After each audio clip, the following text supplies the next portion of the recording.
बात करते हैं दोस्तों सीरियल मन अति सुंदर की आगे की आने वाली कहानी के बारे में। जैसे कि आप सभी जानते हैं कि बंसल परिवार के अंदर लगातार हाई वोल्टेज ड्रामे दिखाए जा रहे हैं, तो आखिर आगे की कहानी में और क्या कुछ ड्रामा दिखाया जाएगा।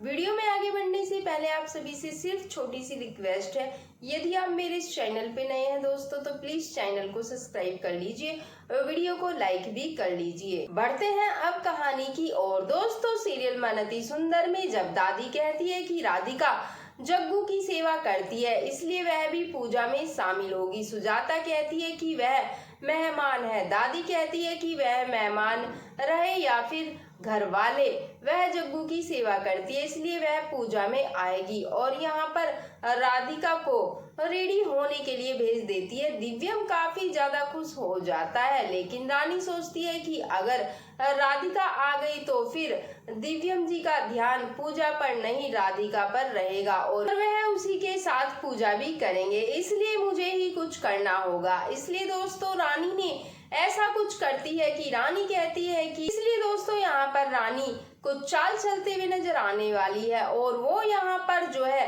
राधिका से कहती है कि राधिका दीदी मुझे लकड़ी की जरूरत है, कहती है कि थोड़ा स्टोर रूम से ला दीजिए ना लकड़ी, और वो वहाँ पर आग लगा कर रखती है और साथ ही साथ धुआं फैला करके रखती है कि वो नाक के अंदर जाते ही यहाँ पर बेहोश हो जाए।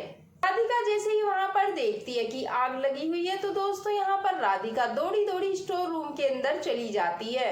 राधिका जैसे ही अंदर जाती है तो वहां पर बेहोश होकर गिर जाती है, जिसके बाद यहाँ पर रानी पीछे से जाती है और दरवाजा बंद कर देती है। खुशी खुशी आकर दिव्यम जी के पास बैठ जाती है और पूजा करने लगती है। दोस्तों यहाँ पर सुजाता तो काफी खुश होती है कि रानी दिव्यम के साथ पूजा कर रही है। दिव्यम यहाँ पर राधिका का इंतजार करता रहता है, उसका ध्यान पूजा में कम, उसकी नजरें इधर उधर राधिका को ढूंढते हुए नजर आएंगी। आखिरकार राधिका क्यों नहीं आई। जब तक पूजा होता है दिव्यम राधिका का वेट करता है कि राधिका आ जाए, राधिका आ जाओ, इधर उधर देखता भी है। तो यहाँ पर हंसती है और कहती है कि बेटा पूजा में ध्यान दो। दादी कहती है कि राधिका अभी तक क्यों नहीं आई है। दादी जैसे ही राधिका को बुलाने के लिए जाती है तो धुआं हो रहा है और जैसे ही दरवाजा खोलती है तो देखती है कि वहां पर राधिका है। दादी को राधिका सब कुछ बता देती है। दादी राधिका को नीचे लेकर आ जाती है। राधिका भोले बाबा के पास जाकर के माफी मांगती है और बाबा मुझे माफ कर दीजिए, मैं पूजा में आ नहीं सकी। अंत में जब सब कोई चले जाते हैं तो दिव्यम राधिका का मंगलसूत्र जो है उठाता है और राधिका के गले में डालने लगता है। राधिका बहुत ज़्यादा खुश हो जाती है और भोले बाबा को दिल से धन्यवाद करती है।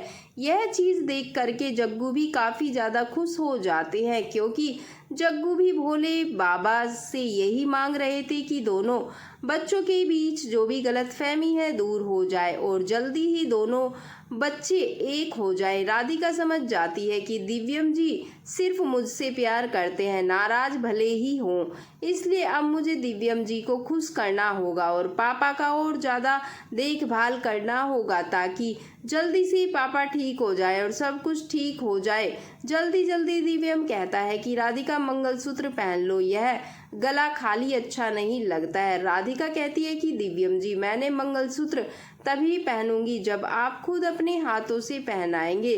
मैंने भोले बाबा को उनके चरणों में रक्षक के लिए रखी थी और उसके बाद में काला धागा में गले में धारण कर ली हूँ।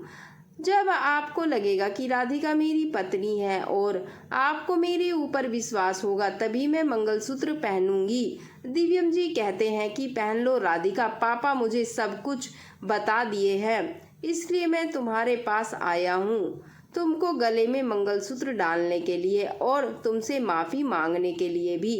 राधिका काफ़ी ज़्यादा खुश हो जाती है कि अब हम दोनों के बीच में जो भी गलत फहमी थी सब दूर हो गया है। जैसे ही सुजाता राधिका के गले में मंगलसूत्र देखती है तो सुजाता अपने पास बुलाती है और कहती है कि तुम्हें यह मंगलसूत्र पहनाने के लिए किसने कहा। राधिका ने कहती है कि मुझे दिव्यम जी ने पहनाए हैं और दिव्यम जी को सब कुछ सच्चाई पता चल चुकी है। राधिका यहाँ पर काफ़ी ज़्यादा डर जाती है और सुजाता कहती है कि जल्दी से मंगलसूत्र उतारो और इसको फिर से जहां पर रखी थी वहीं पर रख के आओ।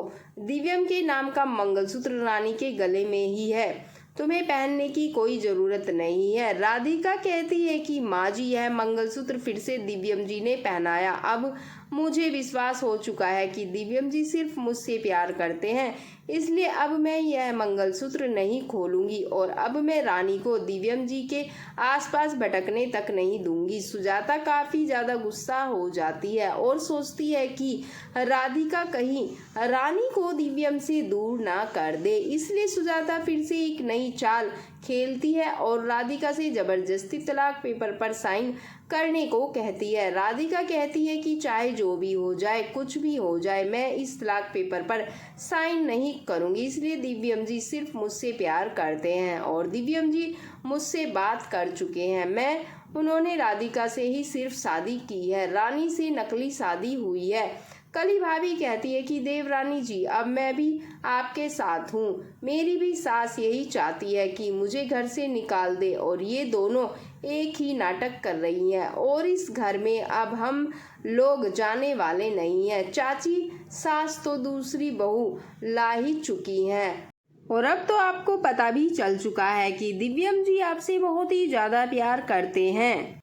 और कली राधिका से कहती है कि अब मेरी जो सास है वो भी यही चाहती है कि वो भी दूसरी बहू लेकर आए, लेकिन हम ऐसा नहीं होने देंगे। अब देखना बहुत ही ज़्यादा इंटरेस्टिंग होने वाला है कि कली और राधिका मिलकर आखिर क्या चाल चलती है।